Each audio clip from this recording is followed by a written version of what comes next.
tokrat v občinskem informatorju. V Metavi že več let borba z odlagališčem nevarnih odpadkov. Znova igrala tudi humanitarni tek in pohod na Žalcarjev vrh. Župan Vidma napovedal izhod iz projekta Las Haloze. Pregled stanja cest v mestni četrti Magdalena. Lepo pozdravljeni. Odlagališče nevarnih odpadkov Metava že vrsto let jezi krajane.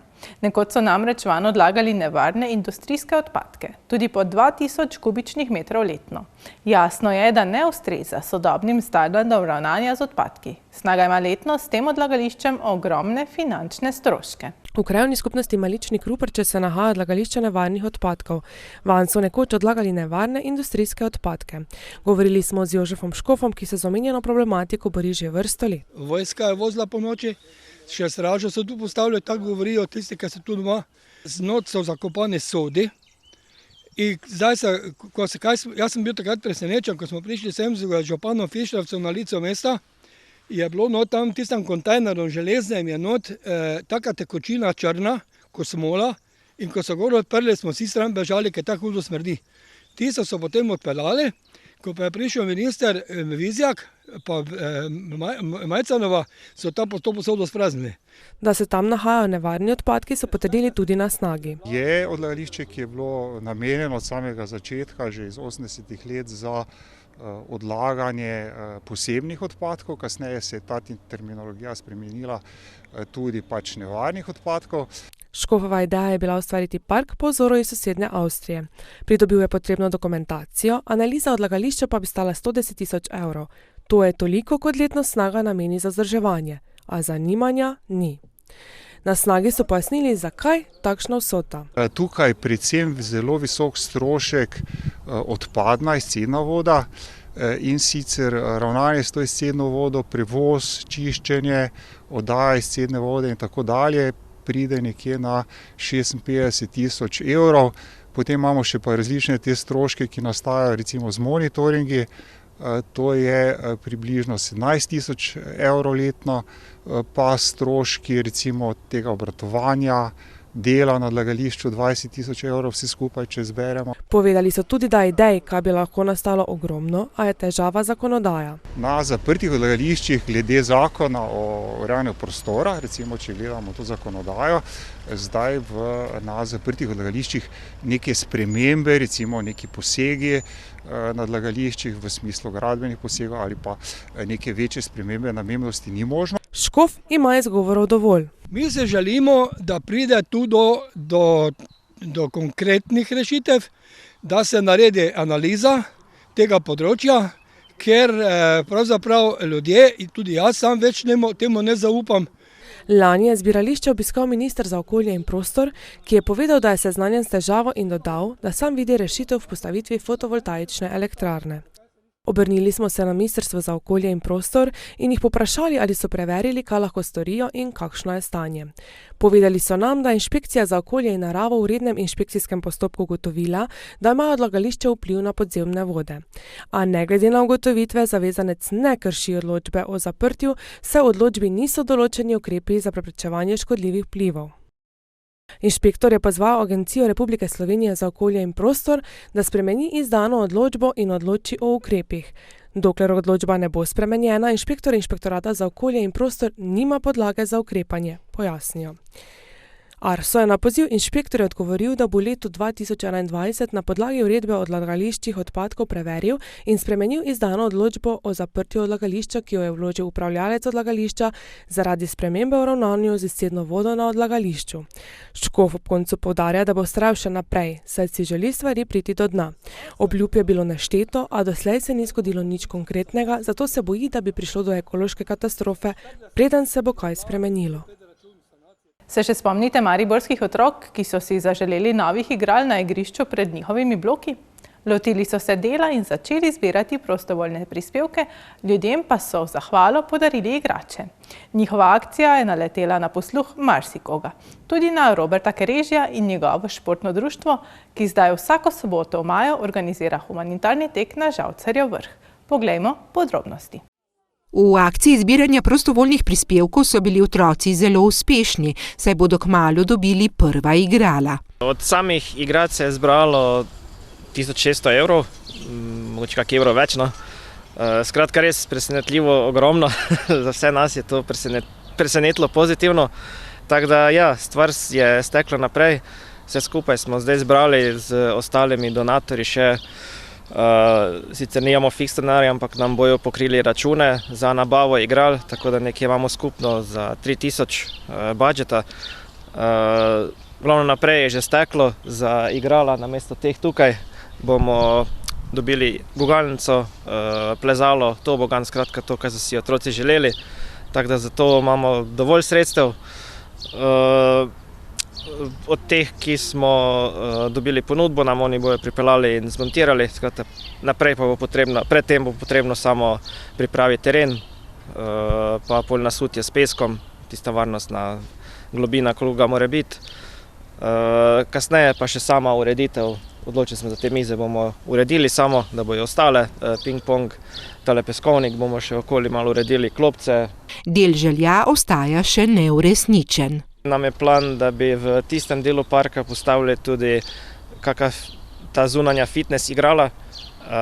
Tiste je zelo dražje, ampak bomo stremeli temu, če se bo karkoli dalo, tudi na nek način sponzorsko malo nam bojo pokrili, seveda z dodatnimi sredstvi, da bi še to pripravili, tako da bi res bil nekak park oziroma igrišče zaokroženo popolno. In prav tu nastopi ultratrail tekač Robert Kerežji, ki je preko svojega društva že pomagal otrokom pri organizaciji in zbiranju denarja. V športnem društvu Ultra plus Robert smo sami športniki in se nas je ta zgodba seveda dotaknila, ker imamo radi vse, kar je povezano s športom. In zato smo se odločili, da tem otrokom pomagamo na ta način, da bomo vsako soboto v mesecu maju bomo organizirali pohod ali tek po priljubljeni planinski poti do Žalcarjeve koče oziroma koče na Žalcarjevem vrhu. S tem bi seveda radi spodbudili družine, otroke, tekače, pohodnike, izletnike, skratka vsi, ki radi aktivno preživljajo svoj prosti čas, da se tega dogodka katerokoli soboto udeležijo, mogoče celo kakšen takšen, ki bo 5krat šel teč ali pa hoditi po tej poti.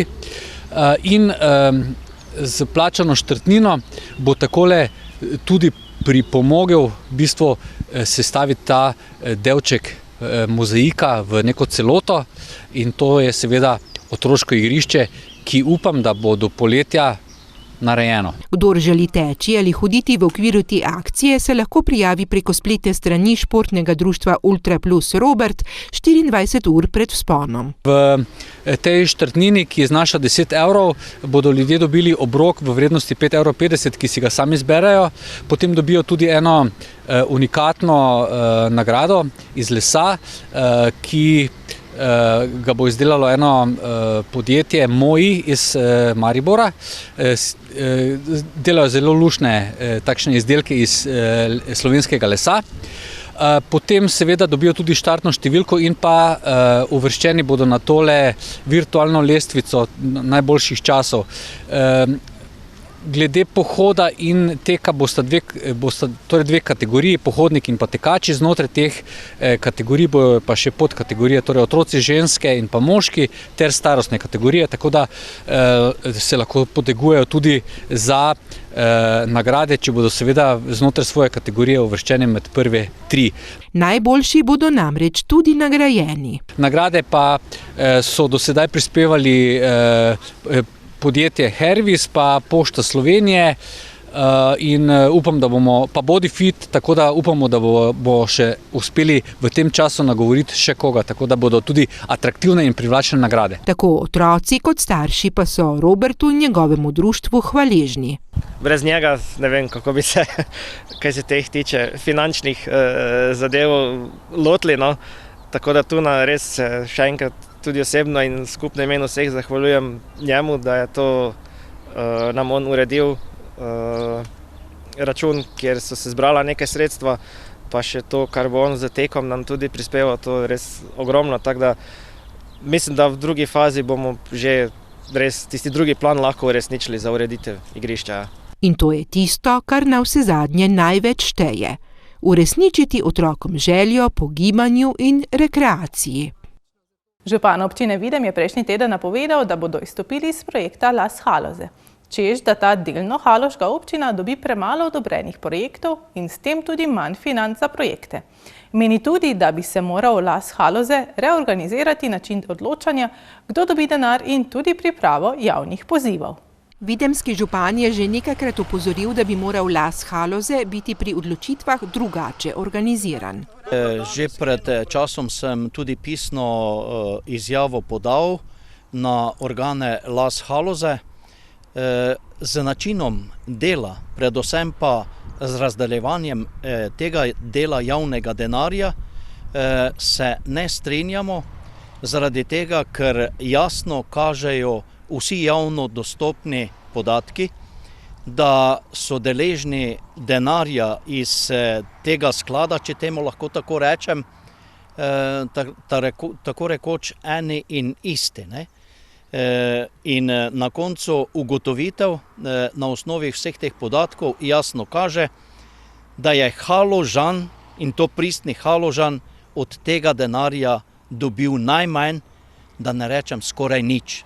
Občina Videm se razprostira na 80 kvadratnih kilometrih, ima 19 vasi z 2300 prebivalcev v haloškem območju. Lahko z eno besedo povem, da niso bili v zadnjih 10 letih deležni skoraj ničesar. To boli, to ne more iti tako naprej. Mi moramo doseči, če seveda želimo nadaljevati naše skupno delo v Las Haloze, najprej spremembo načina odločanja tistih, ki ocenjujejo posamezne javne pozive in tistih, ki imajo karkoli za opraviti v teh organih in nenazadnje se zadeva začne že za pripravo javnih pozivov. To pa so seveda ljudje, ki delajo v partnerstvu z namenom, da se pripravi kompletna dokumentacija, in tukaj je potrebno korenito spremeniti stvari, da bo denar namenjen in pa razdeljen pošteno, da pride do tistih ljudi, ki bi si ta denar in pa pridobitve s tem denarjem najbolj zaslužili. Meni, da bi se morali drugače dogovarjati o prioritetnih projektih. Naša velika želja je, da se najprej župani haloških občin oziroma župani, ki smo združeni v Las Haloze, dogovorimo, kateri so tisti pomembni projekti, ki jih želimo uresničiti, in ko vodilni partner vidi, da je možnost pridobivanja denarja na teh projektih, se seveda občine odločajo, na kateri projekt se bodo prijavile.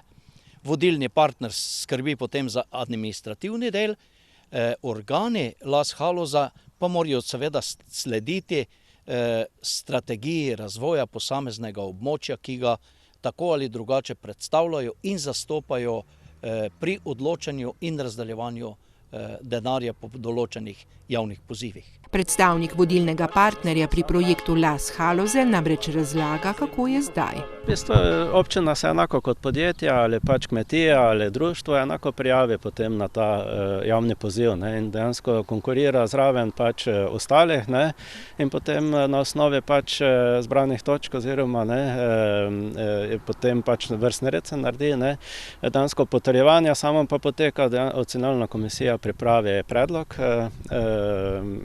projektov pač glede na točkovanja, morajo pa svojo administrativno vlogo prejeti skozi, potem gre to na upravni odbor, na potrjevanje in potem tudi skupščina, tako da vsi člani Lasa dejansko potrdijo projekte in potem ta predlog projektov gre na Agencijo za kmetijske trge, ki gre spet ponovno skozi administrativni postopek, če je vse pač iz tega vidika urejeno, in potem pogodba se sklene pač med ministrstvom, zdaj ali s kmetijskim ali pa če za regionalni razvoj, za gospodarstvo, ne, z pač tistim, ki izvaja operacijo, ne, oziroma če gre za partnersko vlogo, pač z vsemi partnerji, ki so v projektu. Ne. Glede očitkov župana pa pravi takole. V bistvu tu zdaj toliko ne gre odnos med vodilnim partnerjem pa ostalimi člani pač v sektorju Lasan, pa gre bolj za odnos med župani, bom rekel, znotraj javnega sektorja. Ne.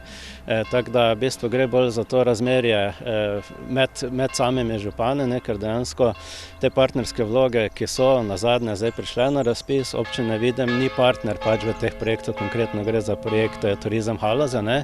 Zdaj, kaj so ti razloge, ne, v bistvu bi trebalo župane pa vprašati, ne, vodilni partner v bistvu nima, pač nimamo tega vpliva ali kakorkoli, ne, mi v bistvu spodbujamo partnerske vloge, ne, se tudi v tem smislu prizadevamo po strokovne plate, tako da organiziramo različne delavnice, povezujemo različne deležnike, ne, in tudi pri ocenjevanju dejansko partnerske vloge imajo prednost, ne, dobijo dejansko več točk, ker je to tudi spodbuda za vidika Evropske unije in pa države, ne, da nastajajo projekti, ki so partnerske, ne, in tudi medsektorsko partnerske, ne, se pravi, da podjetja skupaj z občino pa z nevladnimi organizacijami skupaj razvijajo ideje in jih skupaj v bistvu potem tudi izvajajo in v bistvu pridobivajo na ta način sofinanciranja. Ne. Marinič je sicer o svoji nameri obvestil na skupnem sestanku z ostalimi deležniki tudi ministra za kmetijstvo. Zgodba pa se zaenkrat še ni razpletla.